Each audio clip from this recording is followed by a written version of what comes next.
بسم اللہ الرحمن الرحیم۔ آخرت کی کامیابی ہے اور اللہ کن لوگوں کو کامیاب قرار دیتا ہے؟ اللہ مومنوں کو کامیاب کہتا ہے۔ قد افلح المؤمنون۔ کافر کامیاب نہیں، وہ نہیں کہ جنہوں نے اللہ کا انکار کیا وہ بھی کامیاب نہیں۔ ہاں دنیا اگر آج آپ ان کی دیکھ رہے ہیں تو ہم سے بڑے آگے نظر آتے ہیں، کامیاب نظر آتے ہیں، لیکن فرمایا مومن کامیاب ہے۔ اور مومن بھی کون سے؟ الذین هم فی صلاتهم خاشعون۔ پہلی خوبی ان مومنوں کی یہ ہے کہ وہ نمازوں میں خشوع و خضوع اختیار کرتے ہیں۔ ان کی نمازیں گویا اللہ سے ملاقات ہوتی ہے۔ پیارے نبی علیہ السلام نے یہی تو فرمایا تھا، ان تعبد اللہ کأنک تراہ فإن لم تکن تراہ فإنہ یراک۔ عبادت کیسے کرنی؟ ایسے عبادت کرنی ہے جیسے میرے سامنے اللہ ہے، میں اس کو دیکھ رہا ہوں۔ اور اگر یہ کیفیت نہیں بن سکتی تو یہ سوچ لو کہ وہ اللہ مجھے عبادت کرتے ہوئے دیکھ رہا ہے۔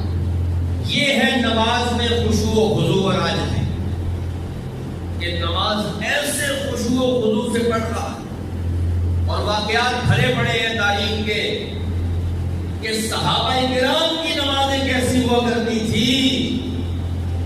اللہ کے نبی علیہ السلام کے پیچھے آ کے کھڑے ہو جاتے نفل نمازوں میں، حضور علیہ السلام لمبی لمبی قرات فرماتے۔ مجال ہے کہ کسی صحابی کو کوئی پریشانی ہوتی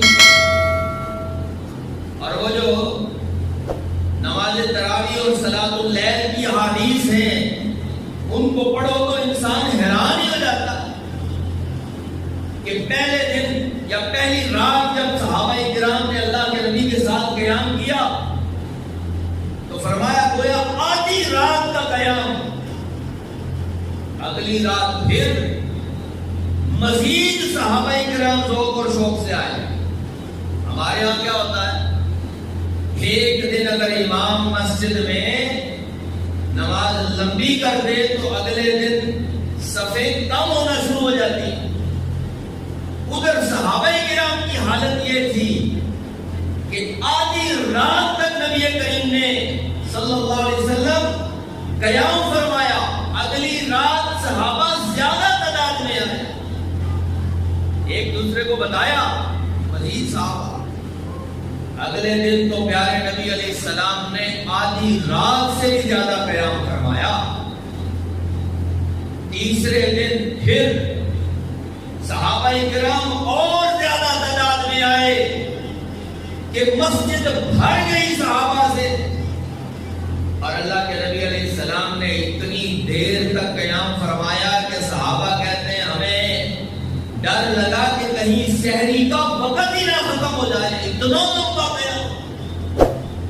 اور چوتھی رات پھر صحابہ کرام کا جمع غفیر موجود تھا قیام کے لیے، لیکن اللہ کے نبی تشریف نہ لائے کہ کہیں میری امت پر یہ نماز بھی فرض نہ کر دی جائے اور ان کے لیے مشکل نہ ہو